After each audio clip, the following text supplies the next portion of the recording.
Yeah అంటే ఇప్పటి వరకు మనకు మిడిల్ ఈస్ట్లో జరుగుతున్న యుద్ధం ఒక్కసారిగా మన ఇండియా దగ్గరికి వచ్చింది. ఎందుకంటే హిందూ మహాసముద్రానికి ఇది వ్యాపించింది. సో ఆల్రెడీ ఇండియా టెన్షన్లో ఉంది. ఎందుకంటే మనకి అక్కడి నుంచి రావాల్సిన గల్ఫ్ కంట్రీస్ నుంచి రావాల్సిన ఈ క్రూడ్ ఆయిల్ ఇవన్నీ కూడా ఆగిపోయినాయి. దాని తర్వాత మన ఎక్స్పోర్ట్స్ ఆగిపోయినాయి. అట్లాగే మన వాళ్ళు అక్కడ దాదాపు 1,00,00,000 మంది గల్ఫ్ కంట్రీస్లో ఉన్నారు. సో చాలా పెద్ద నష్టం అయితే ఇండియాకి కూడా ఈ వార్ వల్ల జరిగింది. ఇప్పుడు దానికి తోడు ఇండియన్ ఓషన్కి ఈ వారు వ్యాపించినట్టుగా నిన్న సంఘటనతో మనకు అర్థమవుతుంది. ఇండియన్ ఓషన్లో దాదాపు 40% క్రూడ్ ఆయిల్ షిప్పులు, కమర్షియల్ షిప్పులు గుండా వస్తూ ఉంటుంది. ముఖ్యంగా ఇండియాకు చాలా ఇబ్బందికరం. ఇండియన్ ఓషన్లో కూడా అల్లకల్లోలం జరిగితే అది చాలా ప్రాబ్లం అవుతుంది.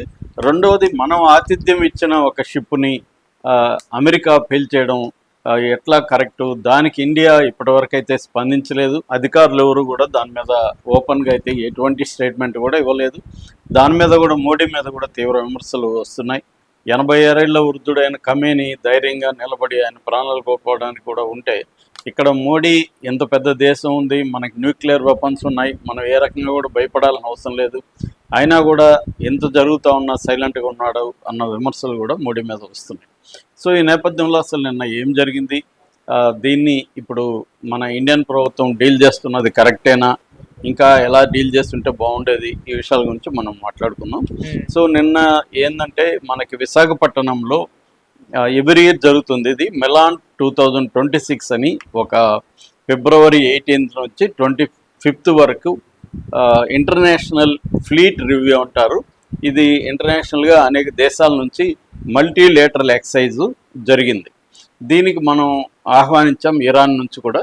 సో ఇరాన్ నుంచి కూడా ఒక ఫ్లీట్, ఒక షిప్ ఇక్కడికి వచ్చింది, దాంట్లో పార్టిసిపేట్ చేసింది. ఇండియా ప్రభుత్వం కూడా దీన్ని ఓపెన్గానే సోషల్ మీడియాలో వాళ్ళకి వెల్కమ్ చెప్పింది. కల్చరల్ టైస్ ఉన్నాయి మన రెండు దేశాల మీద అని కూడా ప్రకటించింది. ఈ నేపథ్యంలో వాళ్ళు వచ్చారు, ఫినిష్ చేసుకున్నారు ఎక్సర్సైజు, మళ్ళీ తిరిగి వెళ్ళడం మొదలైంది. ఆ షిప్ పేరు IRIS డెనా, హల్ నెంబర్ 75, మడ్జ్ క్లాస్ అంటారు దీన్ని. ఇది వార్షిప్ అనమాట. యాక్చువల్గా ఇది సర్ఫేస్ కంబాట్ వార్షిప్ అంటారు దీన్ని. దీంట్లో 76 mm గన్ ఉంటుంది, టార్పిడోస్ ఉంటాయి, సర్ఫేస్ టు ఎయిర్ అటాక్ చేయడానికి కావాల్సిన అన్నీ ఉంటాయి. అట్లాగే దీంట్లో హులీ డెక్ అంటారు. హులీ డెక్ అంటే హెలిడెక్ అంటే హెలికాప్టర్ కూడా ల్యాండ్ అవ్వడానికి డెక్ని పెట్టారు. బెల్ 212 ASW హెలికాప్టర్ దాని మీద మామూలుగా అయితే ల్యాండ్ అయ్యే అవకాశాలు ఉంది. సో దీన్ని నిన్న మార్నింగ్ అరౌండ్ 5:30 శ్రీలంక టైము. ఇది ఎందుకంటే శ్రీలంకకి 40 కిలోమీటర్ల దూరంలో, అంటే 20-25 కిలోమీటర్ల నాటికల్ మైల్స్లో, సముద్ర మార్గంలో డిస్టెన్స్ని నాటికల్ మైల్స్గా కొలుస్తారు. So 20-25 nautical miles. నిజానికి అది శ్రీలంక బార్డర్ కాదు, శ్రీలంక బార్డర్ని దాటేసింది. కాకపోతే రీసెర్చ్ అండ్ R&D డెవలప్మెంట్కి సంబంధించిన ఆ సీ కూడా శ్రీలంక కిందకే వస్తుంది అనమాట. అందుకని వాళ్ళకి డేంజర్ ఇది కాపాడమని SOS సిగ్నల్స్ వెళ్ళాయి. వెళ్ళగానే వాళ్ళు మామూలుగా SAR అంటారు. SAR ఇంటర్నేషనల్గా ప్రతి దేశానికి ఇది ఇంటర్నేషనల్ కోడ్ అనమాట. SAR అంటే సెర్చ్ అండ్ రెస్క్యూ అంటారు. సో SAR ప్రకారం వాళ్ళు ఇమీడియట్గా శ్రీలంక నేవీ కానీ ఎయిర్ ఫోర్స్ రంగంలో దిగి ఏమైందని వచ్చి చూస్తే వాళ్ళకు ఒక హృదయ విదారకమైన దృశ్యం కనబడింది. ఎక్కడ చూసినా శవాలు తేలుతున్నాయి, కొంతమంది అరుస్తున్నారు ప్రాణాపాయంతో, వాళ్ళకి కొంతమంది గాయాలు, బర్నింగ్ గాయాలు అయిపోయినాయి. సో వీళ్ళు మొత్తంగా ఇటు నేవీ ఇటు ఎయిర్ ఫోర్స్ సహాయంతో దాదాపు 32 మందిని సేవ్ చేయగలిగారు. దాని తర్వాత మొత్తం 87 బాడీస్ను కూడా తీసుకెళ్ళగలిగారు శ్రీలంక వాళ్ళు.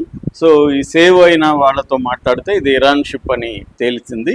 సో వాళ్ళు చెప్పింది ఏంటంటే, మమ్మల్ని అమెరికా టార్పిడో మా షిప్ని అటాక్ చేసింది, దాంతో మా షిప్పు మునిగిపోయింది, దాంతో మేము కొంతమంది బయటపడగలిగాం, మిగతా వాళ్ళు చనిపోయారు, ఇంకొంతమంది అయితే దాంట్లో గల్లంతు కూడా అయ్యారు. మొత్తం 180 మంది వరకు ఉన్నారని చెప్తున్నారు.